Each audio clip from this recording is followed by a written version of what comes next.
IT park হবে, Shiva ওয়াজাদালি engineering college হবে, agriculture industries হবে, আমাদের ইউনিভার্সিটি পাবলিক ইউনিভার্সিটি হবে। অনেকে ভাবছে যে হবে না।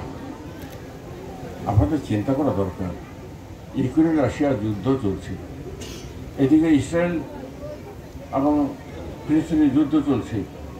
তারপরেও আমরা যে অর্থনৈতিকভাবে স্বাবলম্বী হয়ে আছি, সেটাই তো আমাদের অনেক বড়। আমাদের একটা ভাত খাইতে পারছি। যদি শ্রীলঙ্কার মতো হইতো, যদি পাকিস্তানের মতো হতো এবং আরও অন্যান্য দেশের মতো হতো, তখন আমরা কী করতাম? আজকে আমাদের একটা ধৈর্য ধরতে হবে। আজকে আইটি পার্ক উদ্বোধন করার জন্য আমি জুনায়েদ মুখোপাধ্যায়কে অসংখ্য ধন্যবাদ জানাচ্ছি। কারণ এটা আমাদের একটা মানব প্রধানমন্ত্রীর স্বপ্ন পূরণের একটা ধাপ।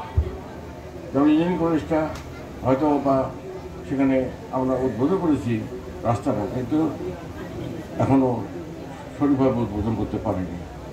একটি মাত্র কারণ, আমরা সমগ্র বিশ্বে মন্দার কারণে অর্থনৈতিক দুরবস্থার জন্য আমরা কিন্তু সব কাজ হাতে দিতে পারিনি। আমাদের বেকার সমস্যার সমাধান করতে হবে। বেকার সমস্যার সমাধান করতে হলে এই আইটি পার্ক অত্যন্ত প্রয়োজন।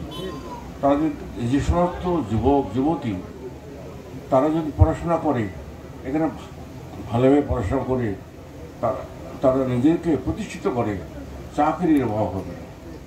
আমাদের এখানে এগুলো ওজন করতেছি, যেখানে লক্ষ লক্ষ যুবক যুবতী বেকার, তারা কিন্তু চাকরি পাবে।